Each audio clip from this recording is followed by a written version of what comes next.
Good morning. A couple of things to get to before we get into the rest of the morning. First, next week, make note of a couple of things. First, it is daylight savings time is ushering in, which means two things. We're getting more sunlight, but we've got to go through a little sacrifice to get there. I think if you guys can get next week right, we can become an on-time community, all right?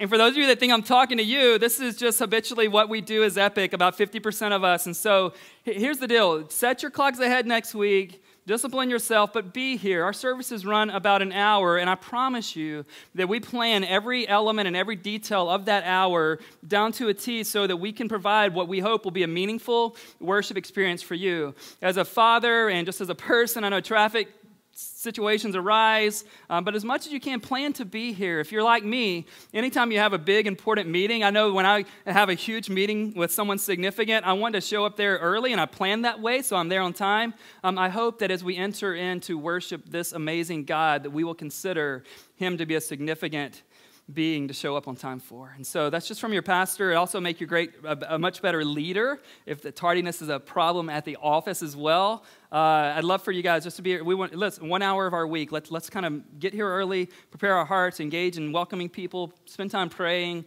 and let's just see what God will do. Also, next week begins our new service time schedule. We have services starting next Sunday at 9:30 a.m. and 11 o'clock a.m., and so make a note of that as well. Good times ahead. What is it that moves you? What is it that really, in a deep manner, moves you? I don't mean something that gets your attention for a moment. I'm not talking about something that just like, oh, that's pretty interesting. What is it that grabs your heart? What is it that enters into your mind and rarely leaves your mind? And if it does, it's only momentary. What is it that God has put in you deeply and you feel the weight of it? Nehemiah was a man who allowed himself to be moved deeply by what God was doing in his heart and what was happening in his world. And it really was the movement that Nehemiah felt that launched into an amazing adventure he would experience with God. And before sometimes we even get to what should we do with our lives, the question we need to start with at times is, God, what have you made that moves me deeply, and what am I to do about it? So this man Nehemiah, there's a book in the Bible that goes by the same name, oddly enough. I'd love for you to turn there. It's in the Old Testament between Ezra and Esther. If you need a Bible to follow along, would you just raise your hand, and our volunteers will get your very own Bible into your hands. Obviously, use your smartphone. Many of you do that. I teach out of the ESV version, so you can download that for free on your phone. YouVersion is a great app to download with many translations and Bible reading plans. But if you want a Bible, I'd love for you just to have one. This morning, we're in the Old Testament. Never be afraid to use the table of contents, especially when we get into the unfamiliar world of Nehemiah and the like.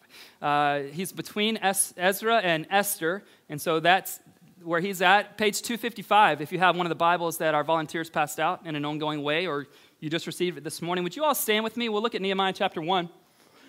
We'll start in verse 4 in just a moment, but let me set the stage for us so we know what's ahead. We'll start in verse 4 in just a moment, but here's what's going on for Nehemiah. Nehemiah is no longer living in Jerusalem. He's now living in Susa, really the capital of the Persian Empire at the time. He's no longer in Jerusalem, but his brother Hanani comes from Jerusalem and shows up there in Susa, and he says to Nehemiah, as Nehemiah inquires, how are things back with our people? The brother Hanani says things are not good. The Jews are in great distress. He says to them, the wall has been broken down and the gates of Jerusalem have been destroyed by fire. And I want you to be introduced to Nehemiah's response and how God begins to move in his heart, starting in verse 4. So he's just been told that news I gave you. Here's verse 4, Nehemiah's words. As soon as I heard these words, I sat down and wept and mourned for days. And I continued fasting and praying before the God of heaven.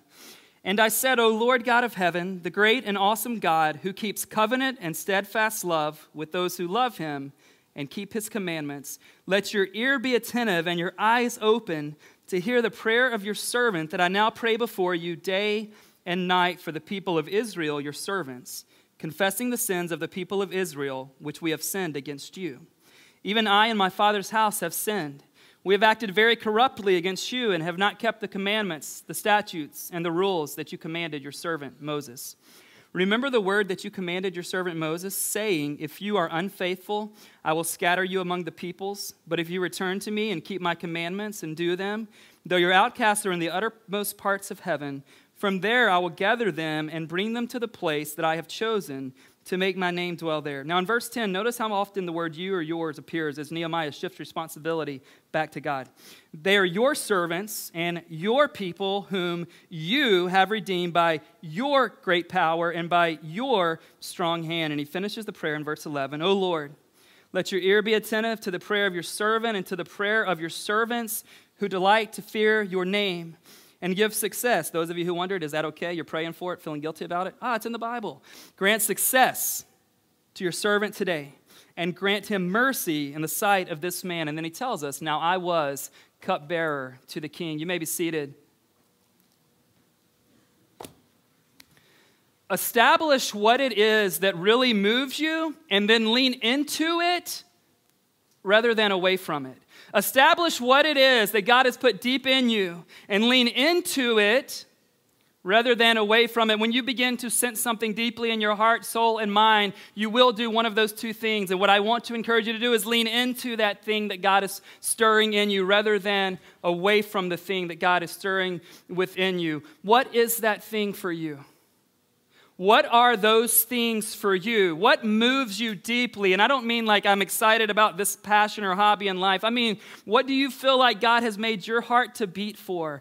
How has he wired your unique DNA personally? What has God put in your heart that moves you deeply? What is it? What are the things that God seems to be stirring in your hearts these days?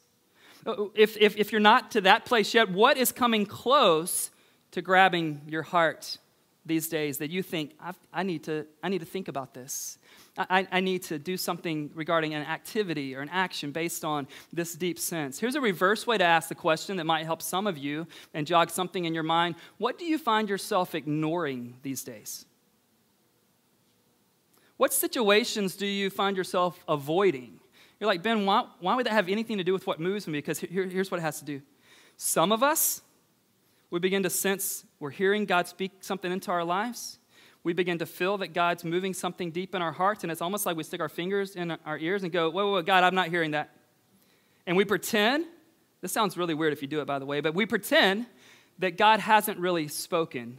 And we make ourselves busy with trivial things, so why? So we don't have to contemplate, oh my goodness, I can't, because here's what we think. If I begin to hear that a little bit more clearly, if I begin to feel that a little more deeply, then it might change what I have to do with my time. If I begin to feel it, if I begin to lean into it rather than away from it, it might change how I have to allocate my money. If I begin to let God really get me further, like, ooh, that's enough. I can't, no, God, you can't be saying that. Then we might have to actually change career. We might have to be around people we're not comfortable being around. We may have to go to places that are very unfamiliar to us. What are you finding yourself ignoring? Because you know, you begin to feel it a little bit, but if you get really jumping into it, you know it will alter everything that your life is about today. It will alter what's comfortable. It will alter what you do with money, what you do with time, how you leverage relationships, on and on and on and on and on. For Nehemiah, he did not live in Jerusalem at this time.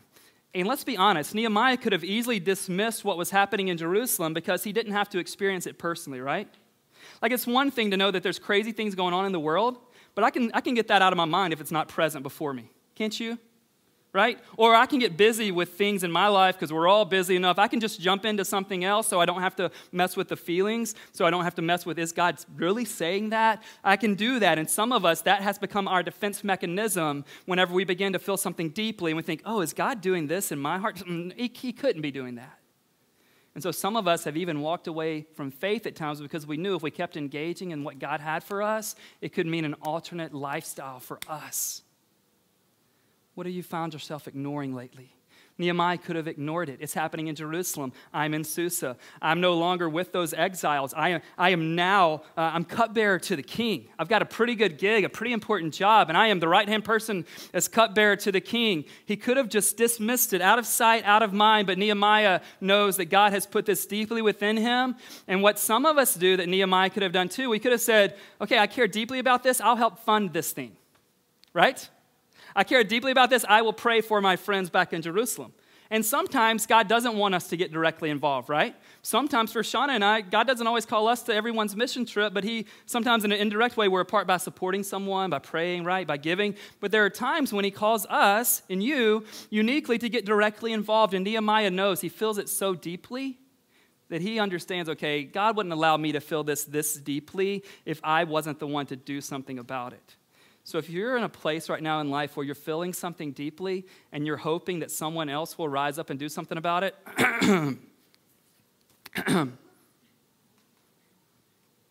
it's time for you to rise up. It's time for you to engage. It's time for you to do something about it. God has wired every single one of us in this room in a unique way, meaning that you have specific DNA that God has hardwired into you, and he makes your heart beat for something specific, I hope. I hope that you're not just coasting through life. I hope there is some passion within you, because I believe God gives us specific passions, specific spiritual gifts and callings, and he wants to bring those out. In fact, one of our mantras here at Epic is that whatever God puts into us, he wants to bring out of us, okay? You're like, whoa, I thought God just wanted me to contemplate about things. Whatever God puts deep in you, one day, he wants to bring it out of you. What does he put in you? Are you allowing it to overflow? Or are you going, nope, got to put the gate on. Can't get it out of me. It's got to stay there. God, I don't want to do anything with this. I just want to feel it, think about it, and let somebody else go for it. What does he put within you? What does he put within you? Because here's what he wants to do. He wants to give us specific passions, not just so we enjoy life, though I think that comes with it. He gives us unique and specific passions because he wants us to use our influence to influence the world around us towards what's best for his kingdom. He wants us to use and influence what's best for his kingdom, not just what's easiest for our lives, as we've been saying in this series. And what does he want to do with this in your life? What are your unique, specific passions that you know God has placed and downloaded deep into your heart, your mind, your giftedness, your personality? What are those? Let me give you a few of mine that maybe will help you know how I think about this and jog some thoughts of your own. I'll give you three of mine. One is I have a passion to see strong churches started in strategic cities around this country and the world in healthy and sustainable ways. That's a big passion of mine. Now, before you ask, wait, did you say churches, Ben? I'm only going to be here in San Francisco, okay? You're not getting rid of me, best I know. I'm going to cement my feet right here on this stage. I'm not leaving, please God. But I do want to play an active part in helping my friends and people that I'm getting introduced to start churches based on what we've learned as a community here. And God has allowed our platform and influence to increase in this just recently.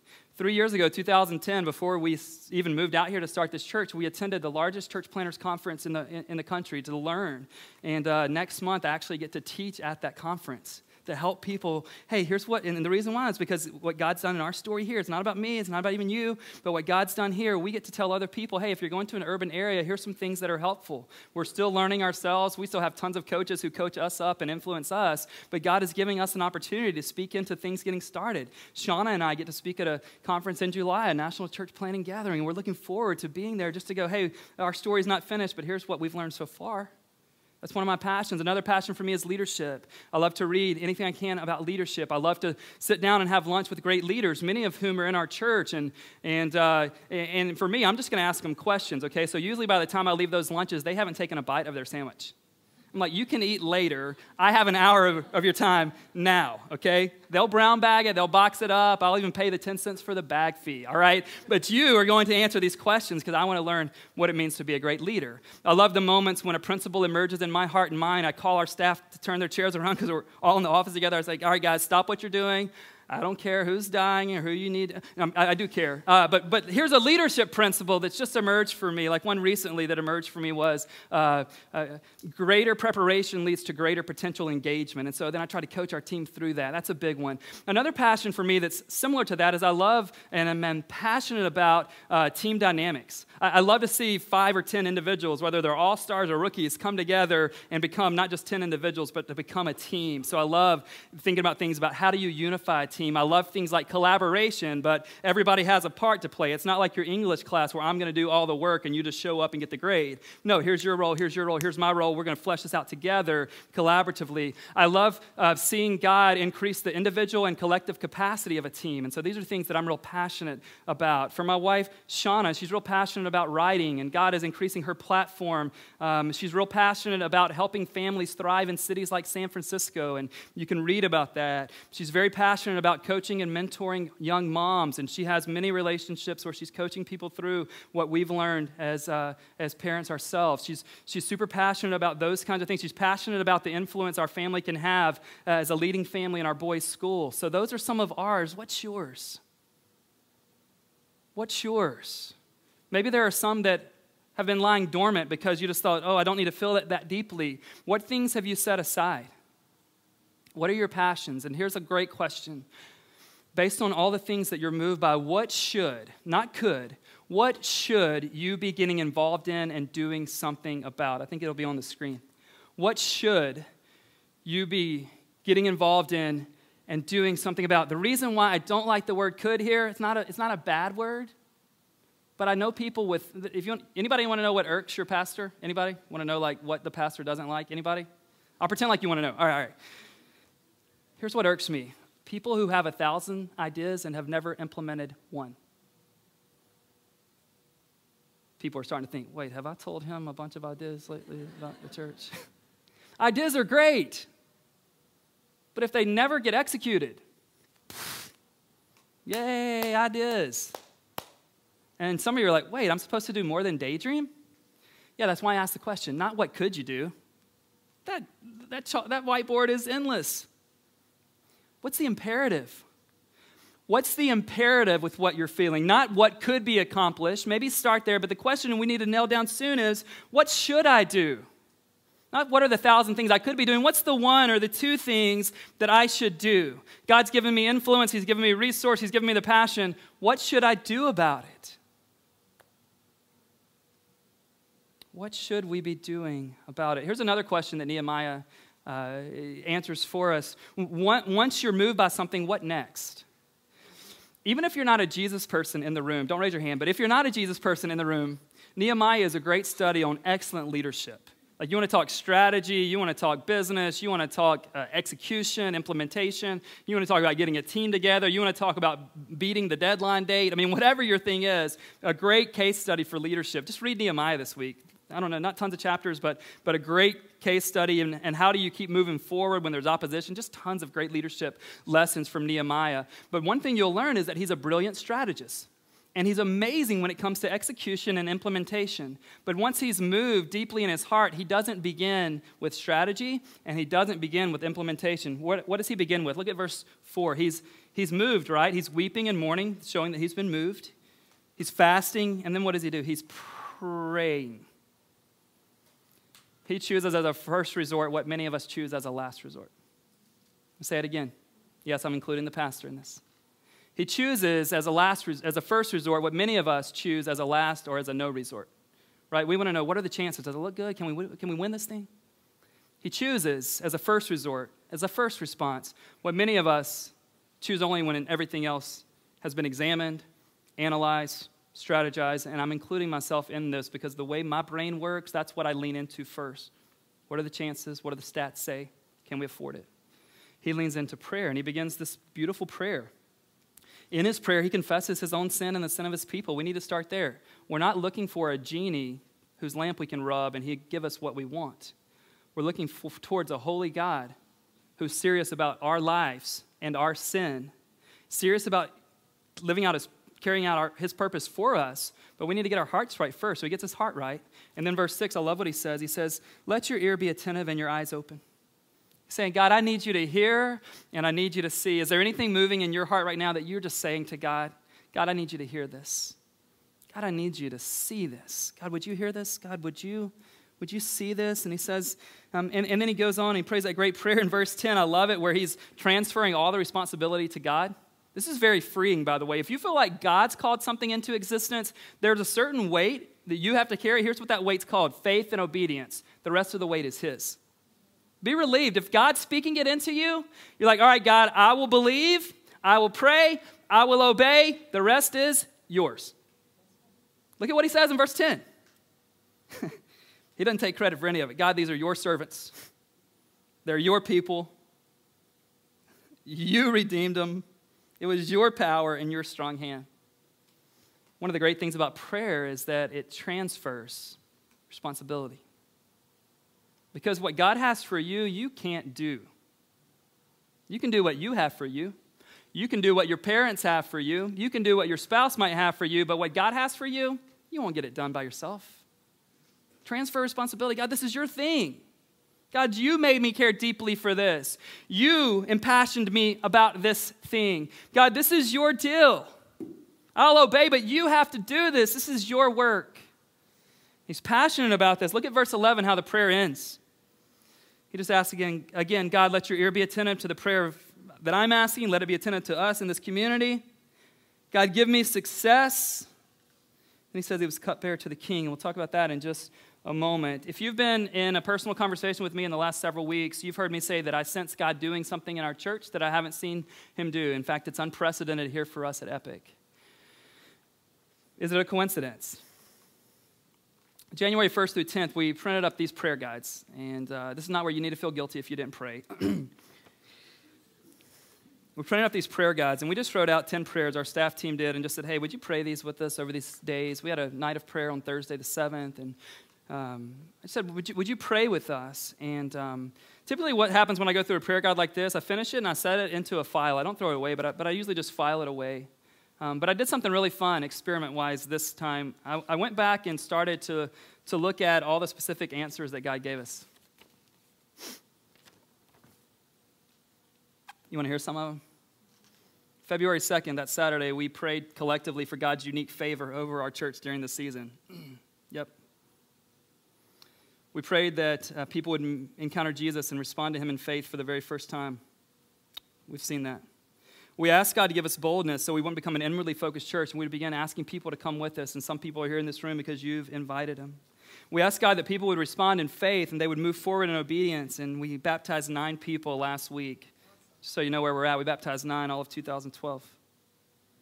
We asked God that our groups would be a place for people to get connected and grow spiritually. I told you this last Sunday, but we just went over 200 adults in small groups for the first time ever.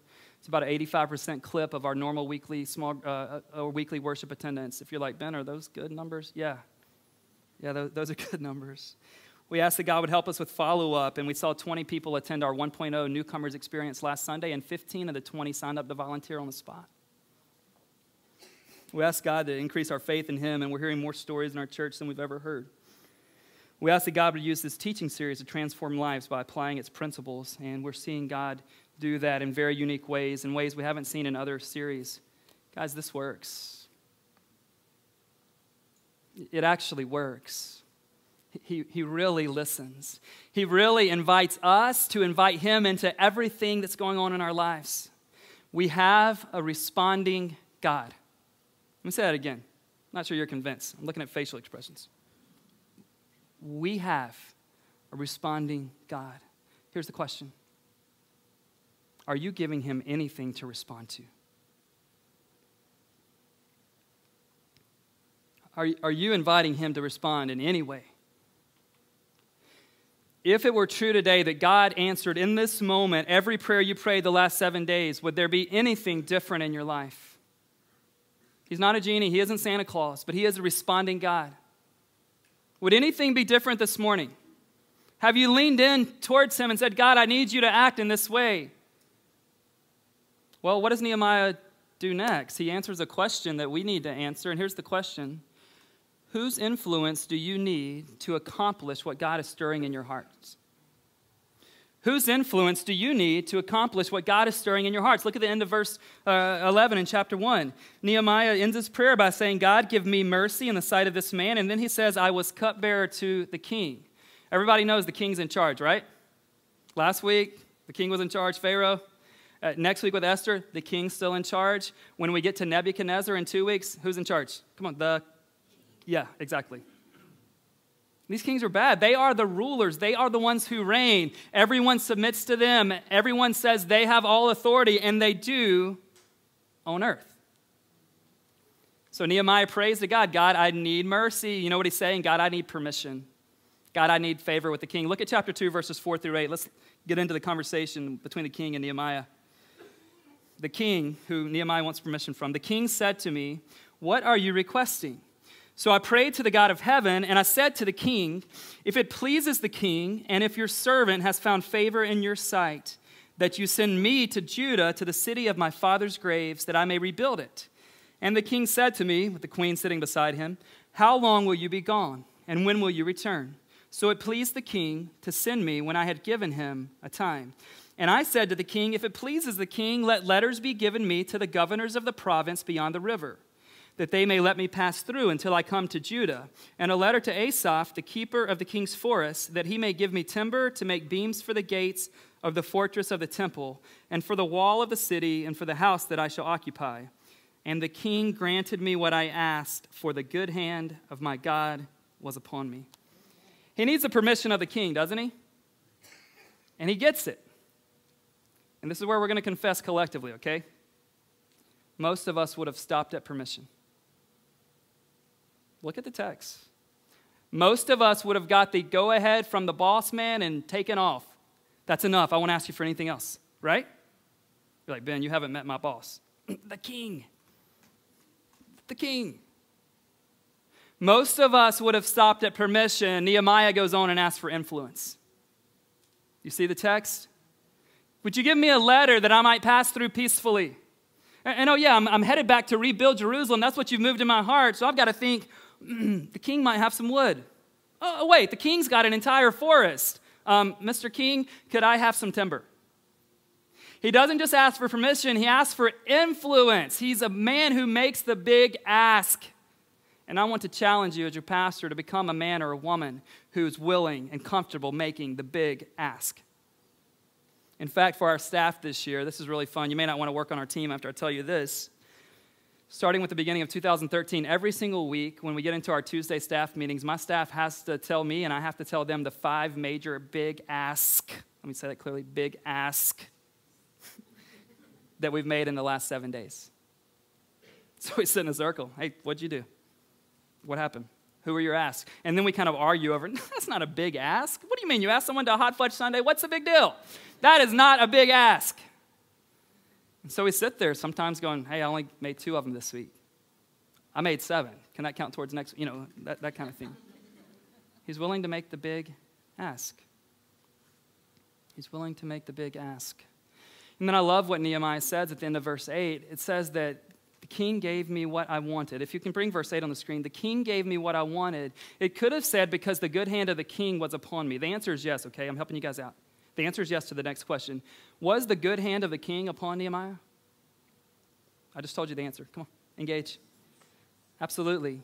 But remember, Nehemiah first leaned into prayer, begging for God's divine activity. So when he sees the answer he wants, he doesn't say, oh my gosh, this king is amazing. He says, oh my gosh, this God is amazing. His hand is upon me. His hand is upon me. His good hand is upon me. Where do you need to see God's good hand upon you? Then I want to show you something awesome from Proverbs chapter 21:1. This is so good. So good. Let this encourage your faith. Proverbs 21:1, it says, the king's heart is a stream of water in the hand of the Lord. He turns it wherever he will. Isn't that good? Wait, no, Ben. The king is the most powerful man on earth. Agreed. But his heart, he might be powerful on earth. His heart is like a stream of water in the hand of the Lord. And the Lord turns it wherever he will. Whose heart do you need the Lord to turn and give you influence? I want to tell you about 3 pastors who've given their influence to me and to our church, and though you've never met them, most of you, and probably never will, their fingerprints are all over what God's up to in our church. The pastors' names are John, Steve, and Andy, and I'll tell you a little bit about each one. Pastor John was my senior pastor at the church I was serving before we started this church. I'll never forget, like Nehemiah going to the king, I went to him and said, I know I haven't been at this church for this long. They started a whole new service when I came to, anyway, he should have fired me, probably. But I said to him, I feel like God's calling us to start a church in San Francisco. We're about 1.5 years at that time before we were going to move, and he really probably should have fired me. Instead, he said, Ben, the way that I see it, and he's a pastor of this huge church, lots of responsibilities, he's got over 20 pastoral staff members and 100 or so on staff total.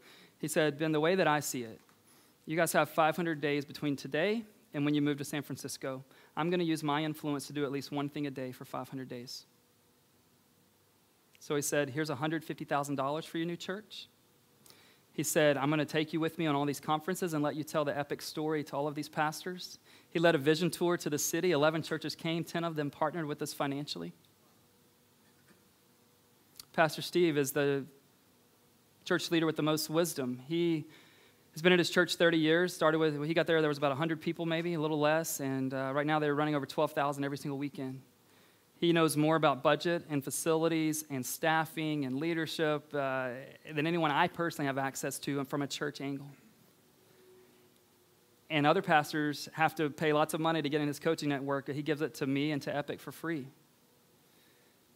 His church has given us over $100,000.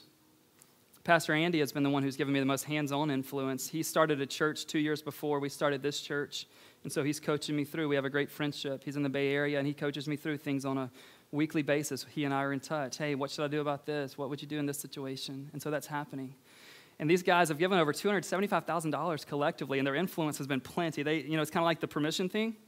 Like, that was huge enough, but recently I went back and asked, and all of them said yes to agreeing to be a part of our external board of overseers here at Epic. So their influence and fingerprint will continue to be on the success of what God does in our church. Whose influence do you need? Whose influence do you need God to give to you? Have you asked God to grant it? It was a week ago that I sat on this stool, on this stage, and I uttered these words. I said, over the last 7 days, Shauna and I have seen God do more in our lives over these past 7 days than any other week in our lives. And I was saying a lot. We've seen God do some tremendous things. But it was absolutely true, and we had one of the best Sundays, maybe my favorite Sunday ever at Epic last Sunday. We baptized 9 people right here, right? 9 in 2012, 9 on February 24th, 2013. We had our second largest crowd in the history of Epic last week. We were hearing stories left and right. And have you ever been just stressed out or overwhelmed in a really good way? That was me. I didn't need to be around humans, besides my family. I didn't need to be around people. I was just exhausted, depleted, mentally, spiritually, emotionally, physically, all of those things. And it was all for good reasons. God had just blown our doors open last week. And so Mondays are my day off. I do the Tuesday through Sunday, work half day Saturday. And so I just plan to replenish myself. Spiritually and emotionally. I tend to go on long walks around the city, so I did about a 9-mile walk Monday. But so I'm thinking about just being restored that day. You ever have that day where you're just like, I've got to get restored. And so that's my plan. And then an email comes in at 8:03 a.m. from our agency telling us that Ben, the orphanage, has requested the meeting for this Thursday with your in-country representative. So that would be Thursday, the February 28th. I thought, not again. Okay, I didn't think not again. I just thought, all right. Pull your boots up, man. Let's go. And at that point in time, Shauna, she crafted a blog Monday night, published it on Tuesday. Thanks for those of you who read it. We had over 1,000 people view her blog on Tuesday. So it's neat just to know how technology can be leveraged for the good of what God's up to. And I've got to give you guys the backstory so you understand what I tell you in a moment. We applied for this last April to get into the adoption thing in India. Applied last April, 2012. And we got all of our stuff in, and then in November, I received a phone call saying that just 100 days ago, like today, I received a phone call 100 days ago saying, hey, Ben, would you guys like a refund? Things just aren't moving, and it doesn't look like anything's going to happen here with the India program. In fact, we're not going to let any new families into the program. That's probably not good news. Okay, but Shauna with great faith, me with just like, okay faith, we stayed in the process, and And then on February 5th, we received a phone call, Tuesday morning, February 5th, 9:30 or so. We received a phone call telling us that our orphanage has requested a meeting with our agency on our behalf. And we thought that was good news. But as I told you last week, no agency has ever had an orphanage request a meeting with them. And so we're getting excited, and you guys are praying. Thanks for that. And then we're getting big faith going. Shauna's writing this. She's writing so eloquently about what God's up to in our lives and what we're praying for. And then on Tuesday afternoon, I got a recording of a conference call with our agency about India specifically.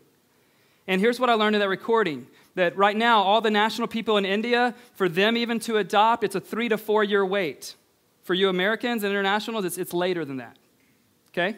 Good news? No. Then I hear that on the average at every orphanage, there are 100 to 300 families waiting in line. Most orphanages have much less than 100 children. So we are praying and we're fasting and you're jumping in with us and we think we're going to, I honestly tell Shauna, I think we'll get, I love to analyze.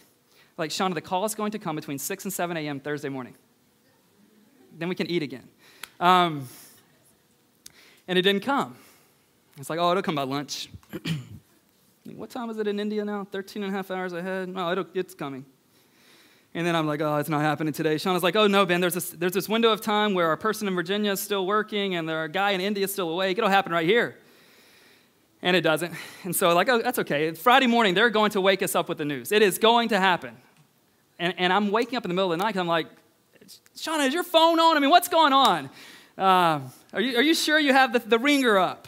And we didn't know whose phone they would call. They called both of ours at different times. And so I left the house Friday. I'm like, oh, this is terrible. We're not going to find out anything. And it was so unlikely anyway, so it's like, oh, okay. But God, do it. Please do it. I'm ready to eat, but even more than that, I want a good answer. We've been fasting for a while. And I'm getting off my train. We live in Noe Valley, so I ride the BART downtown. And I got off the train downtown at the Montgomery station. And it's Shauna on the phone, but, she can't get enough of me, so it doesn't mean that anything necessarily is going on. I just said, hey, I was getting off the train super loud. If you ever had a conversation in a crowded bus or train station, and you're like, what? And so she's like, hey, Ben, Melissa's also on the line. That's our person in Virginia for our agency. So I start running up the steps. I'm like, hold on, wait a minute. And so I come out to you get that moment of daylight on Market Street. So I'm coming out, sky's blue. And Melissa on the other end, you guys remember how impossible this thing was, right? How unlikely. 3 to 4 years for locals. We've only been in this thing 10 to 11 months. Melissa says, Shauna and Ben, I've got some good news. You guys you want to hear what's happened? You guys want to hear? Said, Shauna and Ben, your orphanage has matched you with a 7-year-old healthy daughter. Yeah. And so Melissa, she keeps talking kind of in her business tone. We are like 13-year-old girls. Both of us, I'll admit it in this way. Can you believe it? I mean, she's like, now here's what happens next. We don't care. We don't care. And it's just amazing. Like I told you this on this stage the last 7 days last week, we'd never seen anything like it. And boy, God took it to a whole nother level this week. And here's my heart. I want to repeat myself. We do not feel entitled. God doesn't owe us anything. She's not in our house yet. We know that there are lots of steps between now and then. But God allowed us to see into what he was doing. And what's so cool is that her name means story. And you guys know that's a passion for me. The name that she was given, not even the one that we've given to her. And so I don't know what to encourage you towards, but I just know this. He's a responding God. It won't always happen in this dramatic way. I don't believe that, but it could. What do you need to lean into? To be honest, when we got the news about the refund 100 days ago, I kind of wanted to lean away from it. It's a lot easier, right, to not have to worry if it'll ever happen. It's a lot easier. Just to set it aside, get busy. I've got a church. I've got 3 kids. We've got enough to get involved in. Wouldn't you agree? But we needed to lean in. What I love about this story and what I love about Nehemiah's story is that Nehemiah had to leave a really comfortable position to go back into a place that was in need of repair. Wouldn't you agree? Shows me Jesus, doesn't it? Jesus leaves an amazingly comfortable position to head into a world in desperate need of repair. Nehemiah, because he rejects the status quo, he goes back home and offers a secure home for the Jews. Jesus, because he rejected the status quo for the sake of his mission, he comes into this world and offers us a more secure home even than the Jews got from Nehemiah. Are you in on that? Here's what I want to leave you with. What is one area, you'll see this on the screen, what is one area of your life, just one, let's don't go more than that, where your heart is being stirred and you need to exhibit faith and response? What is just one area in your life where your heart is being stirred? You're tempted to get away from it, but you need to lean in. You need to get closer. You need to hear it clearly. You need to feel it deeply. What is your thing? Whose influence do you need? Where do you need the good hand of your God to show up in this thing? If the band will come back up, they're going to lead us in a song in just a moment. I want to first, again, thank you for praying for us this week. We're still on cloud 9. So many thoughts I'm thinking. Oh, wow, 4 teenagers at one time. I don't know anything about girls. Boys have to start closing the bathroom when they go. I mean, all of these things, right? It just starts. And so we're literally on cloud 9. Sean and I are like, do you think she's ever had ice cream before? What will it be like take her over the bridge for the first time? Oh, man, God moved in our hearts, and he responded so much quicker than we had thought. What's your thing? Here's what I want to do. I want to leverage my prayers on your behalf. Hopefully my faith is always strong, but it's really strong today. And so I'm going to name a few categories, and I want you to stand if this is your thing. If you're a person in the room who's felt something deeply that God's put on your heart and you're engaged in doing something about it, would you stand so I could pray for you? Anybody? Anybody into something that God's up to? Maybe you're just at the beginning stages and something's starting to grab your heart. You're not sure what it is. You need discernment. You need to be able to articulate it. Would you stand? Would you stand? Like you feel something, but you don't know what it is, but you want to know. And then the rest of us in this room that kind of feel jealous of everyone else standing, if you, seriously, no, I'm serious. If you're not feeling anything, but you want to, and you're willing to say to God this morning, God, give me the courage to say yes, no matter what the ask is, would you stand? I'm going to pray for us, and our band will lead us. God, I believe that you are doing things that will end up being monumental things in the life of our church, in the life of our families represented, God, with new businesses that will influence, God, all kinds of things. God, I ask for your good hand to be upon every man and woman, boy and girl who wants to see you move. God, may we feel it deeply and not just like, oh, a passing thought, like I should maybe do something. No, God, it's imperative. God, put it deep in us and bring it out of us. Jesus, you have shown up and made all things possible, and I pray, God, that even when we don't get the call from India, we would still lean in. God, even when we don't get the answer or the promotion or the job or the marriage or the child, God, we still know that you're good, and so, God, would you do something great? God, move in our hearts so that you might move in the world. God, my heart is full. We respond and we declare that your love in the person and work of Jesus has shown up. Will never be the same. God, move us on forward in Jesus' name. Amen.